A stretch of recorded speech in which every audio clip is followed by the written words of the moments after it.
불가리아의 예언가 바바 방가의 2025년 예언이 다시금 주목을 받고 있다. 최근 태국과 미얀마에서 발생한 대지진으로 수천 명의 사망자가 발생했다.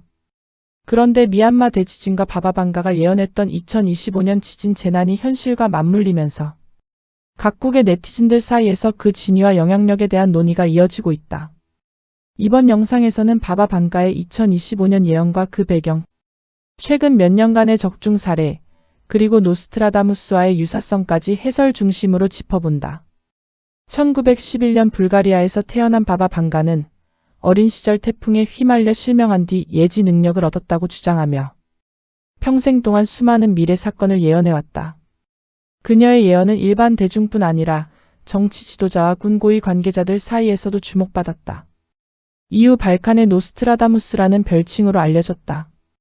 방가는 1996년 사망했지만 그녀의 예언은 지금도 전 세계적으로 회자되고 있다. 바바 방가의 예언은 때로는 모호하고 상징적인 언어로 구성되어 해석의 여지를 남긴다. 하지만 최근 5년간의 주요 사건들과 그녀의 예언을 비교해보면 상당한 유사성을 발견할 수 있다. 2021년 기후재난경고. 지구가 울고 불이 내린다는 표현은 미국 서부의 대형 산불, 독일과 벨기에의 홍수, 중국 정저우의 기록적 폭우 등과 맞물린다. 2022년 에너지 위기. 어둠 속에서 길을 잇는다는 예언은 러우 전쟁 발발 이후 유럽 전역에서 벌어진 에너지 공급난과 인플레이션 상황과 일치한다는 해석이 있다. 2023년 인공지능과의 경계 붕괴. 생각하는 기계가 인간을 시험한다는 말은 챗GPT를 비롯한 생성형 인공지능의 확산, 그리고 AI 기술에 대한 통제 논쟁을 반영하는 듯하다. 2024년 기후위기의 가시화. 지구의 숨이 끊어진다는 표현은 2024년 전 세계 이상기후 현상, 남극 해빙량 급강, 대기오염 심화와 같은 과학적 위기 징후와 연결된다. 바바 방가는 2025년을 인류 문명의 중요한 전환점이자 위기의 해로 지목했다. 그녀의 예언 중 주요 내용은 다음과 같다. 첫째, 유럽 대륙에서의 전면전. 2025년 유럽 내 두 국가 간 갈등이 물리적 충돌로 이어지며 그 여파가 세계로 퍼진다는 내용이다. 이는 최근 유럽 내 지정학적 갈등, 나토와 러시아 관계, 동유럽 민족 분쟁과 연관된 해석을 낳고 있다. 둘째, 강대국 간의 대립 심화. 미국과 중국을 암시하는 듯한 두 거대한 용이 불꽃을 토한다는 표현은 전략 경쟁, 대만 문제, 남중국해 충돌 가능성과 연관돼 해석되고 있다. 셋째, AI와 인간의 경계 붕괴. 기계가 인간을 지배하기 시작한다는 경고는 인공지능의 자율성 확대, 인간의 윤리적 통제력 상실에 대한 우려를 담고 있다. 넷째, 자원 전쟁 및 에너지 위기. 식수, 식량, 에너지 자원의 고갈과 분쟁 가능성도 언급했다. 이는 이미 현재 가시화되고 있는 국제적인 문제다. 16세기 프랑스의 예언가 노스트라다무스 역시 2025년 무렵에 대전쟁, 전염병, 사회붕괴 등 다양한 재앙을 예언했다. 흥미로운 점은 바바 방가의 예언과 공통된 주제가 상당히 많다는 것이다. 주요 내용을 살펴보면 다음과 같다. 유럽 내 전쟁, 유럽은 피로 물든다. 영국의 위기, 왕가는 시험받는다. 기계 문명의 위협, 기계는 창조자를 넘본다. 기후 재앙에는 거세지고 대지는 갈라진다. 이러한 공통점은 단순한 우연일까? 아니면 인류의 반복되는 역사를 바라보는 두 예언자의 통찰일까? 확신할 수는 없지만 충분히 경청할 만한 가치가 있다는 의견도 있다. 사이비 논란과 신중한 해석의 필요성.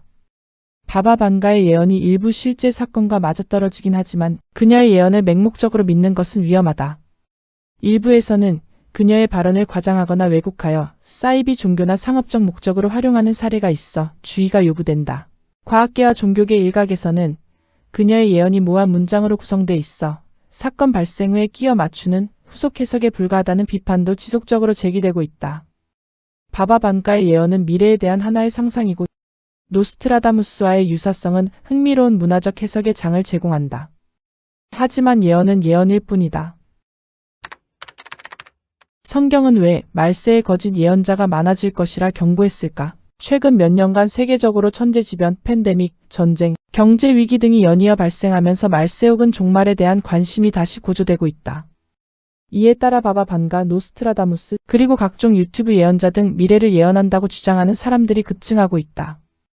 그러나 성경은 이러한 시대적 현상을 이미 오래전부터 경고해왔다. 그렇다면 성경은 왜 거짓 예언자가 많아질 것이라고 경고했을까? 그리고 우리는 이들을 어떻게 분별해야 할까?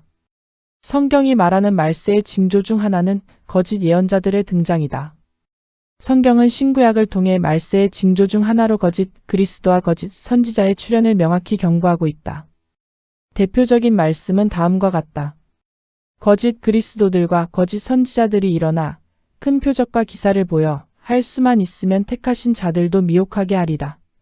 이 말씀은 말세가 가까워질수록 거짓 예언자들이 사람들의 관심을 끌기 위해 기적과 표적을 보여주며 진짜처럼 가장할 것이라는 점을 경고한다. 심지어 신앙이 있는 자들조차 속을 수 있다는 위험성을 언급하고 있다.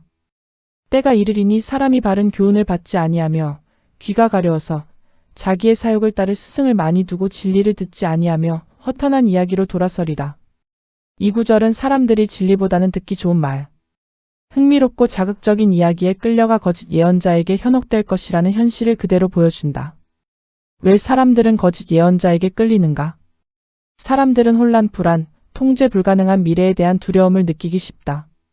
이 틈을 파고드는 것이 바로 거짓 예언자다. 그들은 모하지만 흥미로운 말로 사람들의 호기심을 자극하며 때로는 일부 맞아떨어진 예언으로 신뢰를 얻는다. 바바 방가나 노스트라다무스와 같은 인물들이 자주 언급되는 것도 이 때문이다. 그들의 예언은 상징적이고 해석의 여지가 넓기 때문에 사건이 발생한 후 이것이 그 예언이었다고 받아들이기 쉽다. 이런 방식은 사실상 사후 해석이라고 불리는 심리적 오류의 일종이다. 따라서 우리는 미혹되지 말라는 말씀의 명령을 따라야 할 것이다. 종말과 말세라는 단어가 자주 언급되는 지금, 우리는 더욱 분별력 있는 영적 시선을 가져야 한다. 어떤 이들이 미래를 알 수 있다, 하늘의 계시를 받았다고 주장하더라도 그것이 성경과 일치하지 않고 진리에서 벗어난다면 경계해야 한다. 성경은 가장 중요한 명령 중 하나로 현혹되지 않도록 조심하라는 말씀을 주신다.